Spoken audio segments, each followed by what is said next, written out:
Une pensée en écrit, vous êtes sur Mandico TV. Mesdames, Messieurs, bonjour chez vous et bienvenue à ces bulletins d'information. Une forte délégation française constituée des sénateurs et députés a été reçue par le chef de l'État, Félix-Antoine Tshisekedi Tshilombo, à la Cité de l'Union africaine le mardi soir 5 septembre 2023. Au menu de leur entretien, trouver absolument la paix en RDC après les différents rapports de l'ONU qui démontrent l'agression de la RDC par le Rwanda. Ces parlementaires ont assuré le président de la République de leur engagement au profit de la RDC au niveau de hautes instances internationales. Suivez les détails dans ces reportages du confrère de la présidence, Guillet Kabalunzi. Porteur d'un message de paix, une délégation des parlementaires français, députés et sénateurs accompagnés du ministre congolais des hydrocarbures a conféré ce mardi soir avec le chef de l'État Félix-Antoine Tshisekedi Tshilombo à la Cité de l'Union africaine. Ces parlementaires appellent au respect des rapports de l'ONU sur l'agression de la République démocratique du Congo dans sa partie Est.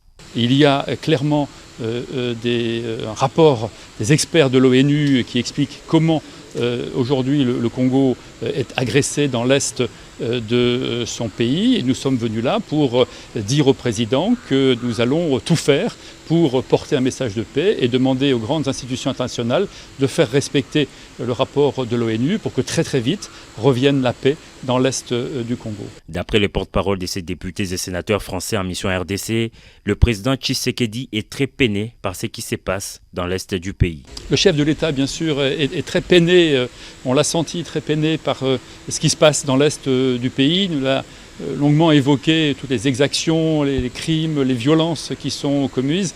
Et il nous a demandé, dans la mesure où on pouvait agir, et on va le faire très fortement, de l'aider, d'aider le Congo à faire respecter les frontières du pays et faire respecter aussi ce que les experts de l'ONU disent.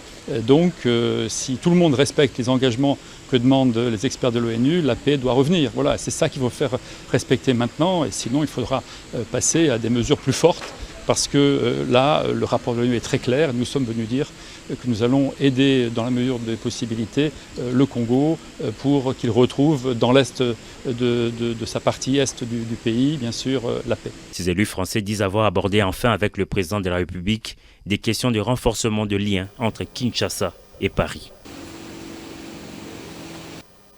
Parlons éducation à présent. Le gouvernement congolais tient à tout prix à relever les niveaux de l'éducation nationale. Le ministre de l'enseignement primaire, secondaire et technique l'a affirmé lors d'un briefing presse le mardi 5 septembre 2023 à Kinshasa. Après avoir mis en marche la gratuité de l'enseignement primaire, les autorités congolaises veulent maintenant passer à une autre étape, celle de l'amélioration de la qualité de l'enseignement dispensé dans les écoles publiques. Pour s'y faire, Tony Mwaba envisage plusieurs mécanismes, parmi lesquels les cours pour le recrutement des enseignants. Suivez son propos. La qualité de l'enseignement, c'est notre bataille aujourd'hui. Pour nous, ce n'est plus la gratuité. Nous sommes dans les mesures d'accompagnement, mais les grands défis aujourd'hui, c'est la qualité. Je peux vous dire qu'on est en train de mettre en place des mécanismes pour que les enseignants soient recrutés sur concours. Donc, vous ne pouvez pas vous retrouver dans une salle de classe comme ça, vous prenez la clé, vous commencez à raconter des bêtises aux enfants d'autrui. Donc, nous allons augmenter les salaires, améliorer les conditions, mais nous allons fermer les portes. Pour accéder comme enseignant dans la salle de classe, il faut être qualifié. Nous allons assurer la formation initiale, la formation continue. C'est vraiment toute une série de mécanismes. Le verdict étant entendu de la Cour de cassation dans le cas de l'ancien premier vice-président de l'Assemblée nationale, Jean-Marc Kaboul, ne sera pas prononcé avant le 13 septembre prochain, alors qu'il a déjà passé plus d'une année derrière les barreaux de la prison de Makala. Cette décision ajoute une nouvelle attente à un dossier déjà fortement médiatisé. Suivez les détails.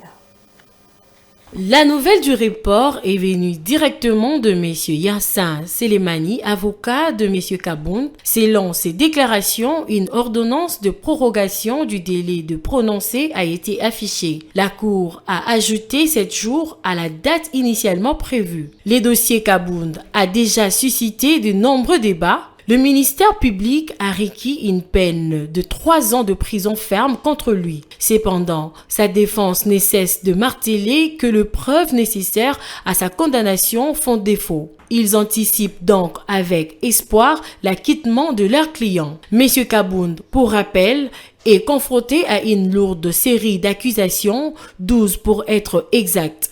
Parmi elles, l'outrage envers les institutions du pays, notamment le Parlement, le gouvernement et une offense au chef de l'État. Ces charges émanent d'une déclaration faite lors d'une conférence de presse en juillet 2022. Son parti, l'Alliance pour le changement, monte au créneau en qualifiant Kabound d'otage du pouvoir en place, soulignant une décision précédente qui aurait dû le placer en résidence surveillée, mais le parquet avait omis de respecter. L'affaire Kabound, au-delà de faits, soulève de nombreuses questions sur la justice et la politique en RDC, et les militants de l'Alliance pour le changement auront les yeux rivés sur Kinshasa le 13 septembre.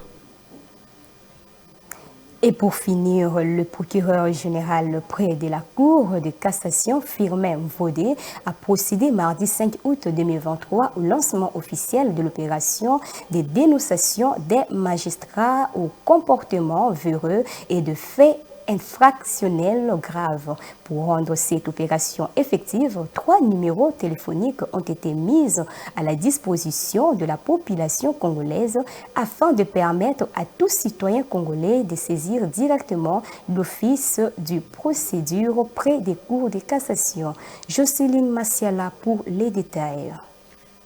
Les 089 10 81 881 099 95 541 01 puis le 083 53 39 833 sont là les numéros verts mis à disposition du public par le procureur général près la Cour de cassation Firmin Vondamambou afin de permettre à tout citoyen congolais de pouvoir atteindre son office au cas où il constatait un fait véreux ou un comportement véreux à l'endroit des magistrats. Ceci est dans le but de faire la chasse aux magistrats qui piétinent l'éthique de la magistrature pour s'adonner à des pratiques voire illicites qui ternissent l'image de la justice congolaise. Ce lancement intervient au cours d'une rencontre organisée à Kinshasa à l'intention des magistrats du ministère public par la coordination en charge de la jeunesse, la lutte contre les violences faites à la femme et traite des personnes. Cette mesure rentre dans le cadre de la vulgarisation de la loi numéro 22/067 du 22 décembre 2022. La loi modifiant et complétant le décret du 30 janvier 1949 portant code pénal congolais en matière de prévention et de la répression de la traite des personnes.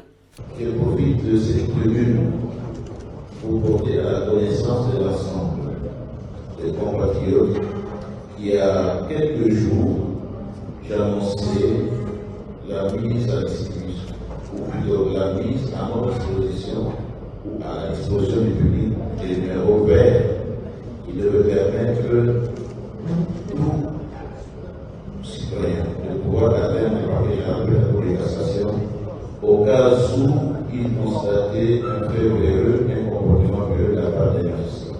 Les 3 numéros seront opérationnels 24 heures sur 24 heures et permettront de porter les faits à la connaissance de l'Office du procureur général près la Cour de cassation.